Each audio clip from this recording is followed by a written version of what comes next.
పశ్చిమ బెంగాల్ రాష్ట్రంలో మహిళా జూనియర్ డాక్టర్ పై జరిగిన హత్యాచార ఘటన అత్యంత దారుణమని సిపిఐ జిల్లా కార్యదర్శి జంగాల అజయ్ కుమార్ అన్నారు.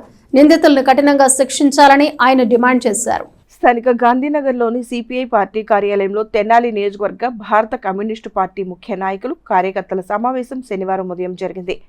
నియోజకవర్గ కార్యవర్గ సభ్యులు పరుచూరి వెంకటేశ్వర్లు అధ్యక్షతన జరిగిన ఈ సమావేశానికి సిపిఐ జిల్లా కార్యదర్శి జంగాల అజయ్ కుమార్ ముఖ్య అతిథిగా పాల్గొన్నారు. ఈ సందర్భంగా ఆయన మాట్లాడుతూ పశ్చిమ బెంగాల్ రాష్ట్రంలో మహిళా జూనియర్ డాక్టర్ పై జరిగిన అత్యాచారాన్ని తీవ్రంగా ఖండిస్తున్నామని, హాస్పిటల్స్ లో పేషెంట్లకి చికిత్స అందించే డాక్టర్లకే రక్షణ లేకపోతే సామాన్య మహిళల పరిస్థితి ఏంటని ప్రశ్నించారు.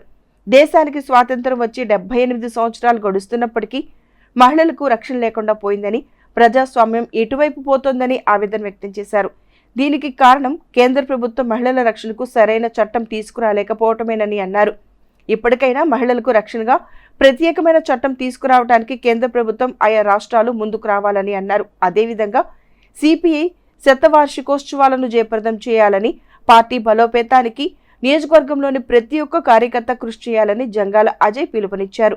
కేంద్ర రాష్ట్ర ప్రభుత్వాల ప్రజా వ్యతిరేక విధానాలపై ఎప్పటికప్పుడు స్పందిస్తూ పోరాటాలు నిర్వహించాలని అన్నారు. సమావేశంలో నియోజకవర్గ కార్యదర్శి చెరుకుమల్లి సింగారావు, పట్టణ కార్యదర్శి మద్దినేని కిరణ్, నాయకులు బొల్లిముంత కృష్ణ, ఏఐఎస్ఎఫ్ గుంటూరు జిల్లా అధ్యక్షుడు పాసం వెంకటేష్, ఏఐవైఎఫ్ పట్టణ అధ్యక్ష కార్యదర్శులు కుంభా రవితేజ, రాజేష్ బిళ్ళ, నాయకులు చెన్నూరు సాయి, కావేటి యశ్వంత్, భూమేష్, ప్రసన్న, గణేష్, ఆమాన్ తదితరులు పాల్గొన్నారు.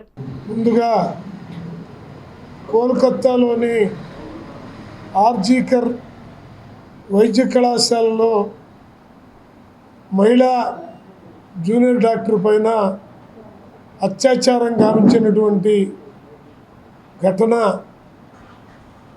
తీవ్రస్థాయిలో భారతదేశ వ్యాపితంగా ప్రజల హృదయాల్ని కలచివేస్తూ ఉంది. వైద్యురాలకి వైద్యశాలలోనే రక్షణ లేని దుస్థితి ఏర్పడటం అంటే అది పూర్తిగా ప్రభుత్వ వైఫల్యంగా చెప్పుకోవాల్సినటువంటి అవసరం ఉన్నది.